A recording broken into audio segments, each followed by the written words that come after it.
I didn't choose this topic about eggs. You know, I grew up on a farm and we had chickens and fresh eggs, and my grandmother always liked the double yolk eggs. Oh my, she was so happy when she'd get double yolk eggs. And we had goats and fresh goat milk, and we had a Jersey cow, not a Holstein, a Jersey, because Jerseys gave real rich milk. Anybody had a Jersey cow and fresh milk? Boy, and the cream this thick. And my grandmother loved the chickens, and she used to catch crickets and take them down to the chicken pen. And you know, I love to watch her throw those crickets in the chicken pen. We called them one-hop crickets. And when I was in high school, I had a good friend who was from Southern Virginia, and he used to, when he was getting a little nervous, he said, "I'm as nervous as a cricket in a chicken pen." Well, I knew exactly what he was talking about. My brother raises chickens, and he has the chickens not to eat, but he loves to have a good compost. And there's nothing like chickens to make compost. You feed them your scraps from the table, and they just make them into perfect compost, and then you put it on your garden, and they make such a nice little sound. You know, I just love chickens. And now I have to talk to you about eggs. Why did they give me this topic? I don't know. But there are some good things about eggs. They have a lot of nutrition in them. And you can live for probably several weeks eating nothing but eggs. Of course, you can live for several weeks eating nothing too, but they're calorically dense. I mean, there's a lot of calories in an egg. There are about 72 to 80 calories in the egg, depending on the size of the egg. That's a fair amount of calories for a small little thing. They're quite rich in protein.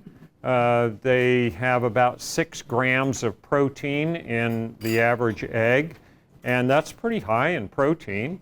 You can get your cholesterol up pretty well if you eat eggs too. Not that you'd want to, but for people that have trouble with fiber, I have a patient who has Crohn's disease, and he has a stenosis in his bowel, and he has to get everything he eats through this tiny little opening about halfway down in the small bowel. And I encouraged him to eat eggs because he can't eat vegetables that are high in fiber. They plug it up. And so if you have a stenosis, well, eating eggs isn't all bad, although you'll see there's some things that aren't the best in them. It's cheaper per calorie to raise eggs than it is beef, and it's lower in greenhouse gas. And you may be aware that greenhouse gas, about 30 to, or at least 30% of the greenhouse gas produced is produced by raising food for human consumption, particularly beef and dairy, but also chickens. Whereas when you grow plants, of course, plants give off oxygen. So if you ate something other than a chicken, which doesn't give off oxygen, right? Gives off other things, but not oxygen, you'd have less greenhouse gas. But at least eggs have less greenhouse gas production than beef does. That's largely because beef give off other gases. They're called cow farts, and that's rich in nitrous oxide and carbon. Well, anyway, we won't go into cow farts. There's another good thing, and this is a quote from David Spence, Director of Stroke Prevention and Atherosclerosis Research in Ontario. He ruffled a few feathers when he said that based on the latest research, you can eat all the eggs you want if you're dying from a terminal illness, because then it doesn't matter. So I guess for hospice patients, eggs would be ideal. But maybe you wouldn't want them then. All right, but then there's some bad things, and I alluded to one of them, and that is they're high in cholesterol. Eating 1 egg a day on average will increase your LDL cholesterol by 12%.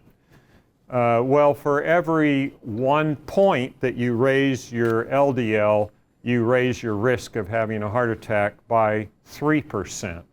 So if you can think about raising your LDL by 13%, well, you're going to raise your risk of heart attack by 3 times that, roughly.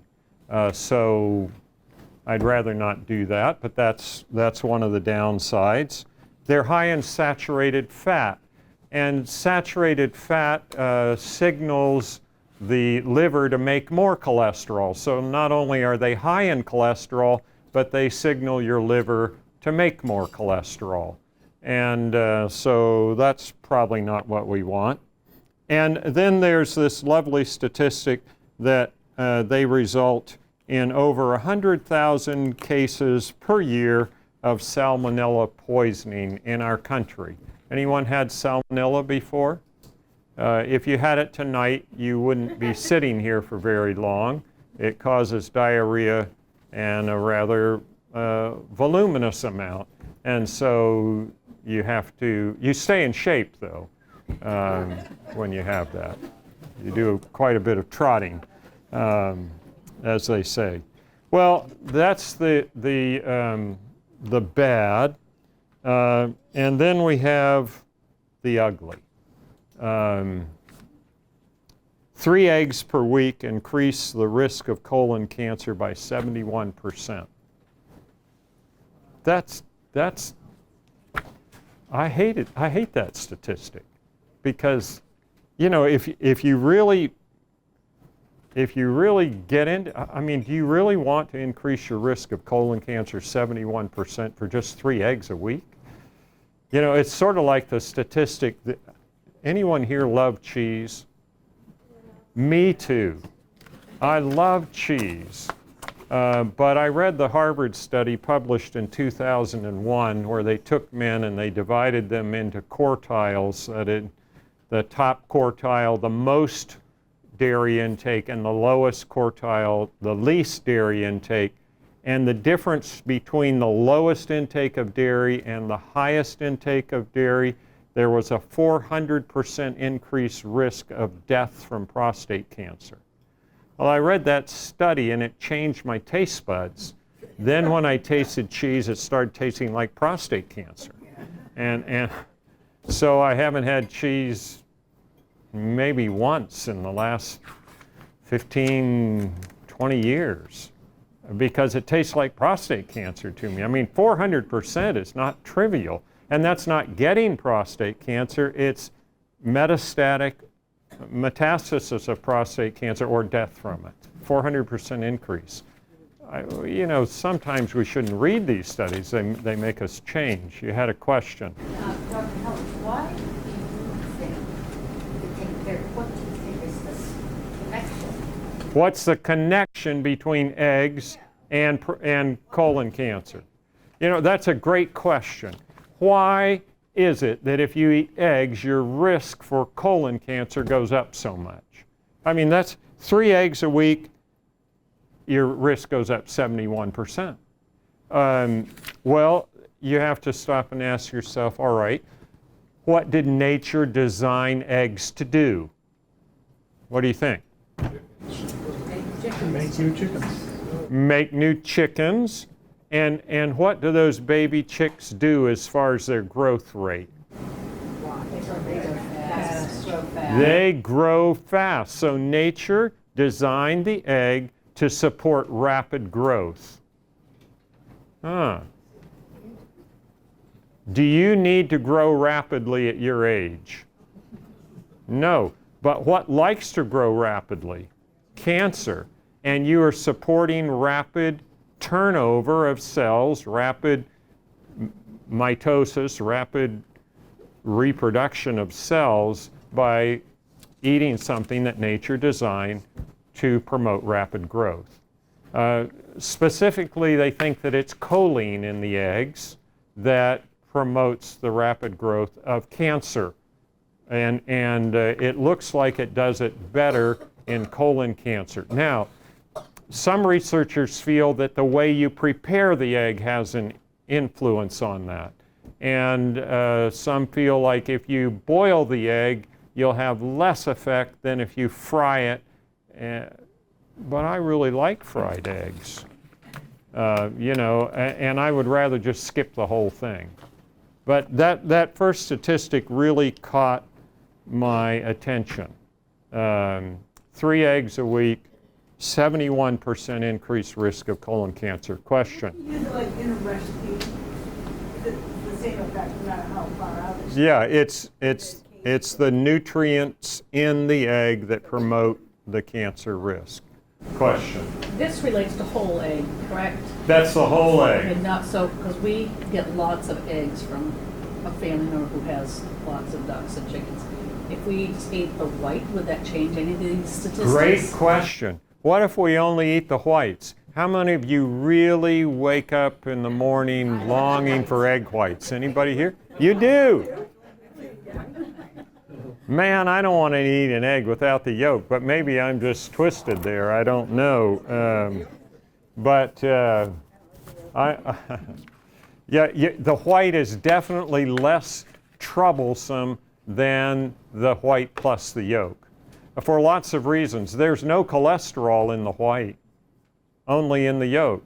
There's very little, if any, fat in the white. It's basically protein and water.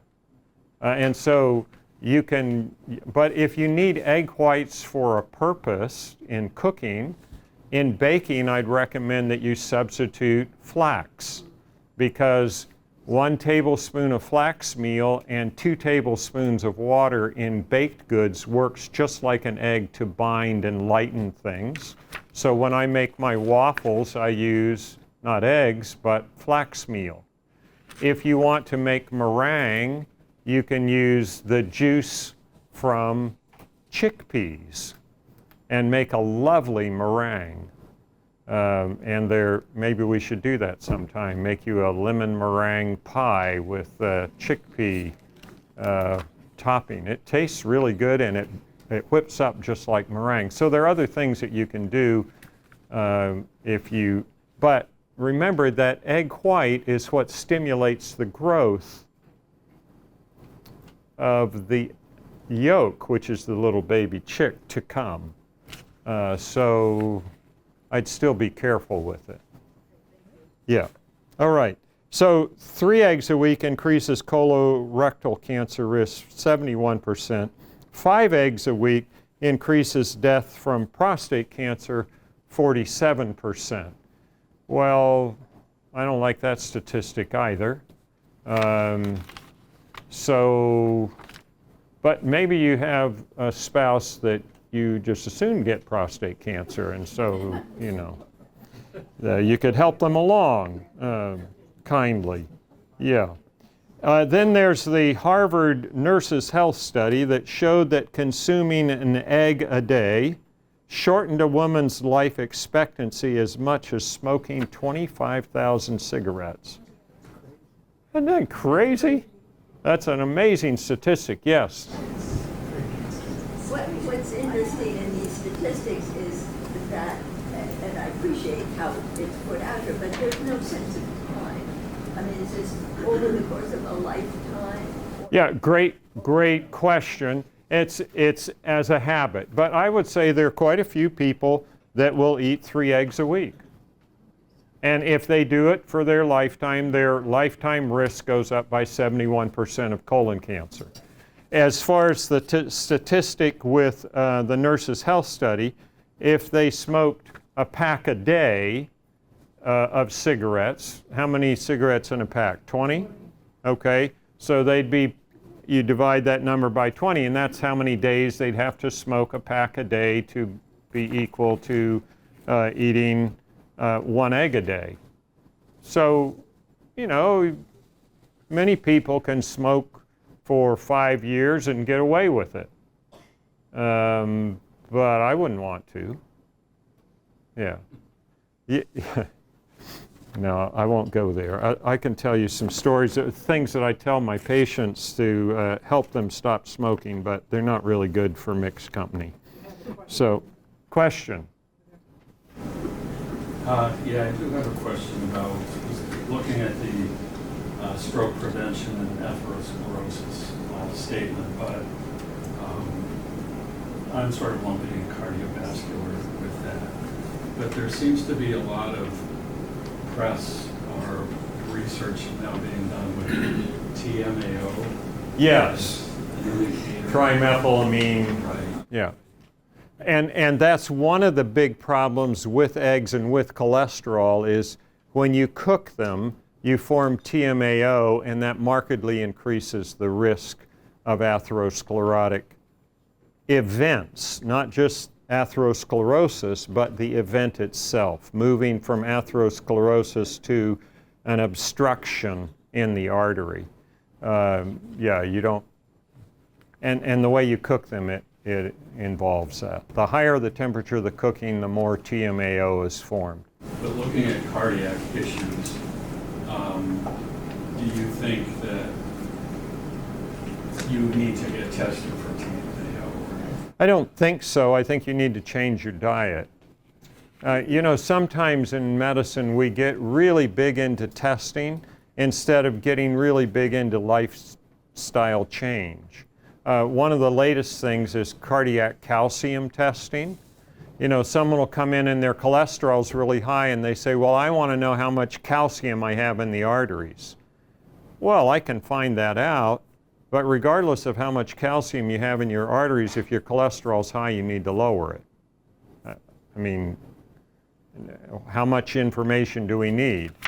And that drives up the cost of care, of course. Question? When you say cholesterol, are you talking about total? Because HDL is a good cholesterol. Okay, so we can get into good and bad cholesterol if you wish. LDL cholesterol is, we can say L stands for lethal. It doesn't. It stands for low density. And H for healthy. It's not really healthy. It's cholesterol. It's just that the cholesterol particle is composed of protein and fat, or protein and lipids. We call it a lipoprotein. And the HDL happens to be the protein molecule that carries the fat back to the liver for processing. And we used to make a great deal of difference with LDL-HDL ratios and that sort of thing. We've really dropped that. And the most important thing is the total LDL. LDL is the one that causes problems, but I will tell you it doesn't cause a problem until it's oxidized. That's when, if we're going to measure a cholesterol subunit, it should be oxidized LDL. But if you eat animal source of cholesterol, it's all going to be oxidized by the time you eat it. And we've covered that here before. If you're getting cholesterol from an animal source, by the time you consume it, it's oxidized, unless you eat that animal raw, okay? And you understand that anytime you cook a fat, you oxidize it. And if you cook cholesterol, you're going to oxidize it. And then you eat it, and it's oxidized, and it gets into LDL, then you have an oxidized LDL, and that's the first step in atherosclerosis. Whereas if your body makes the cholesterol, it's not oxidized until it's exposed to inflammation in your body, and then it can oxidize. I don't know how I got off on that, but hopefully that helps. Okay, the next one, 5 eggs per week is associated with an increased risk of breast cancer and ovarian cancer. I can't give you an actual number here, and if you go to the literature, you'll see there's some yes it does, no it doesn't. But the overall meta-analysis says, yes, it does increase both of those. A small amount, but it does. And maybe eventually we'll figure out how much. We know it doesn't reduce it. Now I want to go back to heart disease for a moment. There are studies, and you've heard this, I know, that say that eggs do not increase your risk for heart disease. These studies were carefully done, many of them supported by the egg industry, and what they did is they put people on a standard American diet plus a little richer, and so they were getting quite a bit of cholesterol in their diet, and then they compared people eating that diet with those that they added eggs to, and there was no difference in risk. The reason for that is there's a ceiling of cholesterol. If you get 600 milligrams of cholesterol a day, your risk is going to be here. If you get 800, it's not going to go up further. And now those numbers I've just made up, but you get the idea. There's a ceiling for cholesterol intake. The amount of cholesterol that is recommended for you to eat a day is 0. Okay? So if you're eating 400 milligrams of cholesterol and you eat an egg with that and get another 187 milligrams of cholesterol on top, it will still raise your risk of heart attack, but not nearly as much as if you weren't eating any cholesterol and you added an egg. Then your risk would bump quite a bit because you went from 0 to 187. And so those studies are a bit misleading, and that's why you see in the literature, well, you can eat eggs and it doesn't move your risk up. Well, of course not, because they were already eating too much cholesterol to begin with. And they had hit the ceiling, and adding a little more, your risk is already very high. But eggs do definitely increase your risk of having a heart attack or a stroke or a vascular event, unless you're eating way too much already. Okay? Any questions about that? It's a little bit of a, there's something called the egg industry, and their desire is to sell eggs. You can't blame them. That's how they make their money. But they play with the data. And that's where that misconception has come from. Studies that were slanted, instead of looking at, all right, this person gets no intake of cholesterol, this one gets 100 milligrams a day, this one gets 300, this one gets 400. If you do that, the risk goes up. Well, I'll do it this way. The risk goes up in a linear fashion until you reach a ceiling, and then adding more cholesterol doesn't seem to affect the risk. You're already at very high risk. Questions on that? Okay. So then we'll go on. Yes. One question where? Oh, yes. I don't really like eggs, so I don't eat them, but every once in a while I'd like to have a cookie. And I made it with an egg in it. And you had talked about substituting, but is it a significant amount if you have, something you've made? No, if you have an occasional egg, it's not a problem. I mean, I've had cookies within the last year that had an egg in them, but I'm not going to eat an egg. And if you eat one cookie, you don't have the whole egg in it. You have a very small amount. And eggs are a good source of B12, and they do have good nutrition in them. And, they're a good source of protein. I will tell you that an egg has, as I mentioned, 6 grams of protein. Soybean, one serving, 50 grams, same as an egg, has more protein. It has 8.6 grams of protein. So you can't look at eggs as a high protein food. Almost all beans have more protein per serving than eggs do. So if your protein is low and you want to build it up, if you want to build some muscle, you don't have to eat eggs. You can eat beans and do just fine. And you'll lower your blood pressure, you'll lower your risk of heart attack. you'll do a lot of good things eating beans while you're building muscle. You might know that Maine was built on beans. I mean, all the lumbermen, what did they feed them? They fed them beans, and they had a little lacing of bacon in them, or maybe some moose meat or deer meat, but it was mostly beans because they were cheap. Anybody heard of the guy Scott Jurek? His book Eat and Run, ultra marathoner, go out and run 100 miles. And what did he say was the best food for an ultra marathon? A bean burrito. Yeah. So I'm not recommending ultra marathoning, although I have a son that does it. But beans are a good food for energy and protein. All right. So then there's diabetes, and this is the one that really surprises people. 1 egg a week increases the risk of diabetes 76%. And we have an epidemic of diabetes in this country today. And 1 egg a day triples the risk of diabetes. That is, it would increase the risk by 300%. If you have diabetes in your family, find something else to eat. And that's because of the saturated fat in the eggs. Keep your saturated fat low.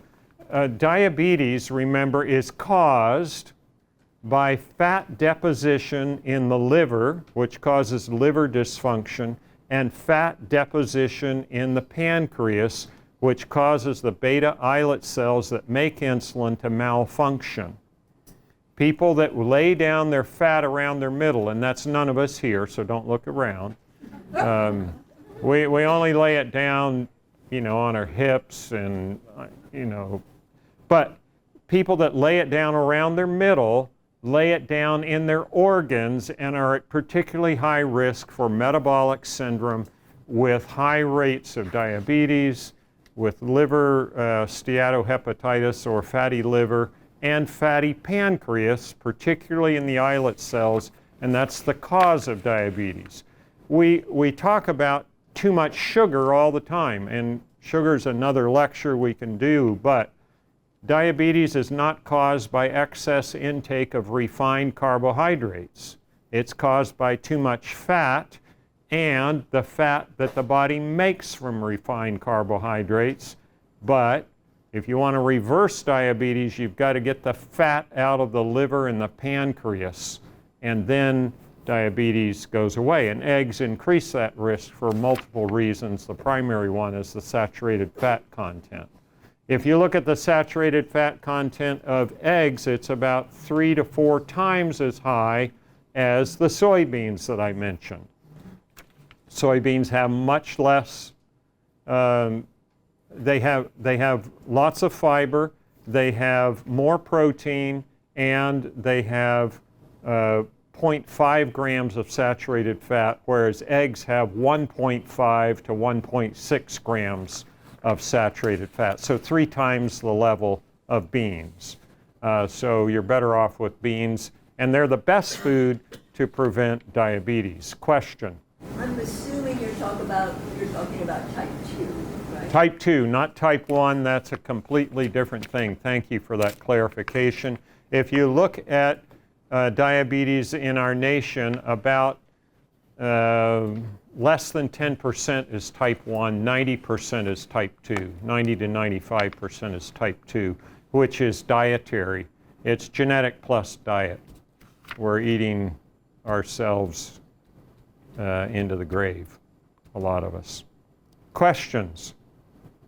Maybe that's enough for tonight. Just a few, one last thing, and this is published in 2021. The conclusion of the study, it's at the bottom of the page. Intakes of eggs and cholesterol were associated with higher all-cause mortality, higher cardiovascular, and higher cancer mortality. I just encourage you to remember that and think twice before you eat eggs regularly. If you get them occasionally, it's not a problem. I suppose you could even eat arsenic occasionally and get away with it. Just don't have too much, and it's sort of the same. So this is our last program until September. We pick it up in September again because we think you need to spend time outside in the lovely Maine summer. And we'd hate to bring you in here when you could be playing. Okay?